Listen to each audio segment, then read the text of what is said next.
This clip is brought to you by SaveWithConrad.com.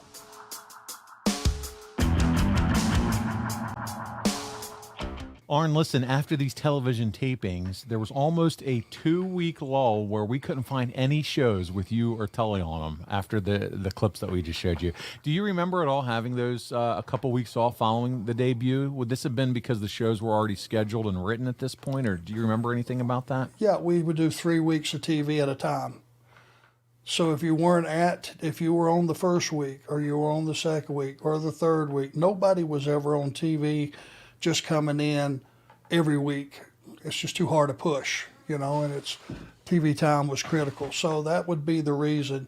Now, if you let's just say you had done 2 or 3 TVs and then you got there, and there will be times where you weren't on TV at all. You were just there. You figured out, okay, I don't have anything, but I'm going to be off TV 3 weeks. That's not good. They didn't seem to worry about it.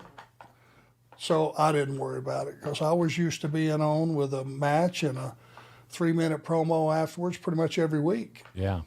And loved it. Well, fear not, sir, because listen, you're about to enter the meat grinder that is the WWF schedule. Here we go. It's October 22nd. You and Tully open up a live event in Buffalo, New York. That night, you guys would defeat the Young Stallions. Remember them? Jim Powers and Paul Roma. And Arn, best that I can tell from the research, is top guys such as Macho, Hulk, Andre, and DiBiase, they're all on another card. This was the C card loop. And so we say that, but this was the card clearly showing the strength of the roster. I'm going to read some names here for you for this card. Here we go. You had Ultimate Warrior defeating the Honky Tonk Man. You had Bad News Brown defeating Ken Patera. Blue Blazer won his match against Danny Davis. You remember him, the ref that was a ref and he turned bad and became a wrestler. You had Rockin' Robin defeating Podcast Heat Network favorite Sherry Martel. You had Hercules defeating Virgil. No, that wasn't the main event, not to worry. That night, the feature match, though, Jake the Snake Roberts and Rick Rude. What are your thoughts about that card? Great. So much talent. Well, it just gave guys that weren't necessarily on top being shoved hard, gave them a chance to get out and have time and be able to have a good match and be competitive. And, in those days, business was so hot. It was like WWF was drawing, not necessarily just Jake in that top match. It was that WWF, got to go see that without even having to post a card.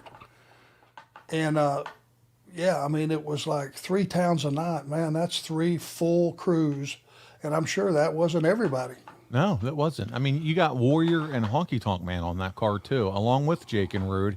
And we're not, like we said, we're not even talking Hogan, Andre, Macho, all these other guys. So it's just incredible, the talent roster at the time.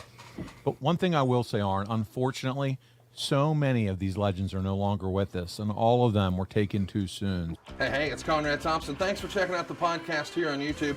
Be sure to hit the subscribe button and the notifications bell so you get a notice anytime we upload some new content. And go save yourself some money right now. If you're in a 30-year loan or you have credit card debt, it's not a matter of if I can save you money. It's a matter of how much. Find out right now for free at SaveWithConrad.com.